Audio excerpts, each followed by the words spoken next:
هاي، ازيكم عاملين ايه؟ يا رب تكونوا بخير. انا صورت الفيديو ده على يومين. كملوا الفيديو للاخر عشان تعرفوا انا صورته على يومين ليه.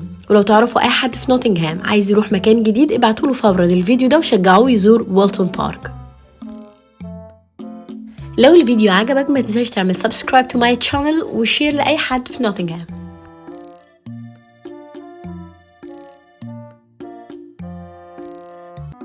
طيب نسيت اقول لكم على مكان حلو قوي في نوتنغهام وهو والتون بارك. احنا بنيجي هنا دايما بس نسيت اعمل ريكومنديشن عليه. اللطيف بقى في المكان ده ان في اول حاجه زي ما انتم شايفين بارك للاطفال والعاب بسيطه، وفي كمان ديرز. شايفين الغزلان بتمشي معاكم وبتشوفوها في كل البارك دي لسبب ما ان هنا كان زمان كان في ميوزيوم للحيوانات. هنا كان في حد متخصص بيدرس الحيوانات، وهتلاقوا القصه كلها جوه. بس تقريبا هم جددوا الميوزيوم وعملوه دلوقتي للديناصور او حاجه. خلينا اوريلكم برضو. هو المكان اللي هناك ده انا روحته من سنتين. كان عبارة عن متحف وفيه حاجات لدكتورة بتدرس الحاجات الحيوانية والطب البيطري، وكان في بحيرة كمان هنا فيها أنواع كتير من الطيور، وكانت درسها جوه كاتبين القصة دي. بس تقريبا المتحف دلوقتي اتغير وبقى حاجة عن الديناصورات. طبعا ما كملتش الفيديو ده لأن الجو مطر وما لحقتش أمشي في كل البارك، ولكن أنا عملت فيديو تاني. Welcome to Walton Park. Let's go.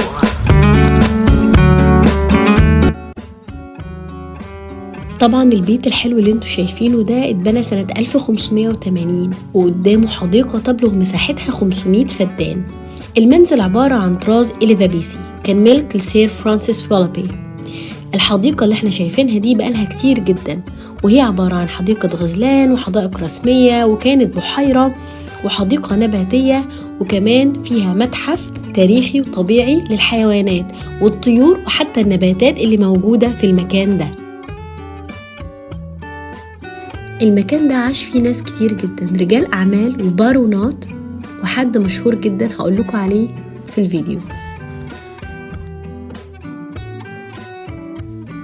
خليني اقول لكم ان والتون بارك دلوقتي تقدروا تزوروها ببلاش من غير اي رسوم، ولكن في رسوم تيكتس للمكان ده من جوه اللي هو الميوزيوم.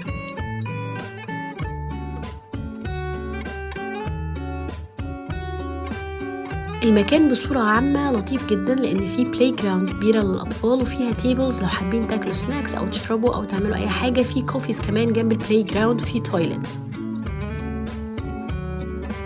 طبعا انا مش هقدر اوريكم كل البارك لانها 500 فدان مساحتها كبيره جدا، مش هتقدروا تكملوها في يوم. ولكن عايزه اقول لكم ان المكان ده وقت الكريسماس، وقت الفيستيفالز او وقت اي حفله بيبقى روعه، وبيبقى فيه اماكن كتيره جدا للتصوير، وبيبقى فيه حفلات كتيره فيه. فتابعوا دايما الايفنتس اللي بتبقى في والتون بارك. على فكره دخول الايفنتس بتبقى ببلاش. طبعا الاستراحات اتقلبت كوفيز، فهتلاقوا كوفيز كتير قوي في المكان، وهتلاقوا سكواش بيني ماشين جوه الكوفي ده، يعني تحط بيني ويطبع لك عليه ديزاين بتاع والتون بارك. طيب ايه اللي نقدر نشوفه في والتون بارك؟ اول حاجه طبعا البلاي جراوند اللي وريتها لكم بتاعه الاطفال. تاني حاجه الكوفيز. تالت حاجة كاميلز هاوس، وده عبارة عن بيت كله ازاز للازهار والنباتات الجميلة اللي الوانها حلوة وريحتها حلوة، وكانت معمولة مخصوص للأسرة بتاعت سير فرانسيس وولبي عشان زهقوا من ريحة مناجم الفحم اللي كانت مليانة في نوتنغهام. وكمان البيت القديم بتاع فرانسيس وولبي. تقدروا كمان تشوفوا غزلان كتير جدا في البارك بتاعت والتون بارك لحد دلوقتي موجودة، وتقدروا تصوروا جنبهم، بس الافضل ما تقربوش قوي ليها لانها ممكن تهاجمكم.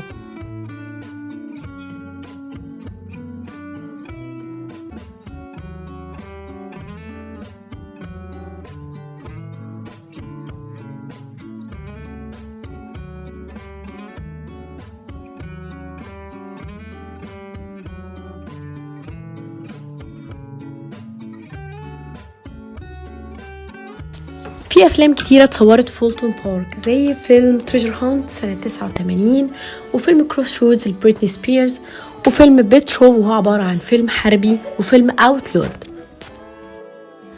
لكن الاشهر على الاطلاق هو باتمان او The Dark Knight Rises، وده كان بيت باتمان. وأهل نوتنغهام بيطلقوا عليه واين مينور عشان كده.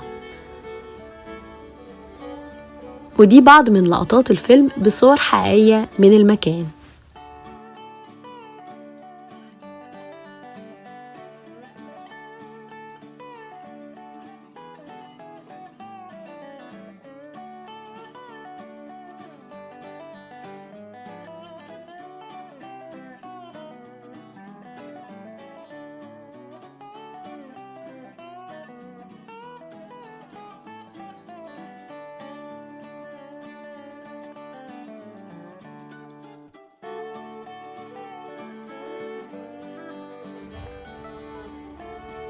وبكده يبقى باتمان عاش هو كمان في نفس البيت اللي سير فرانسيس ويلوبي عاش فيه.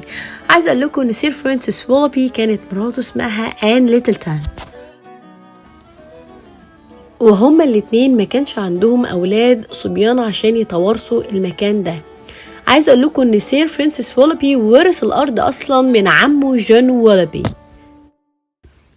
الأسرة دي كان أغلبها بارونات وكمان تجار فحم، وكانوا عندهم مناجم فحم كتير جدا.